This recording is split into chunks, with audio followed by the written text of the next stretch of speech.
கொல்லாதது ஒரு காவல் இல்லாதது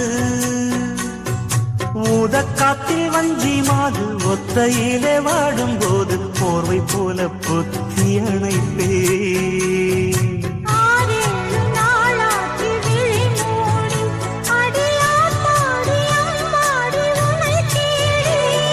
நீதானே மானே என்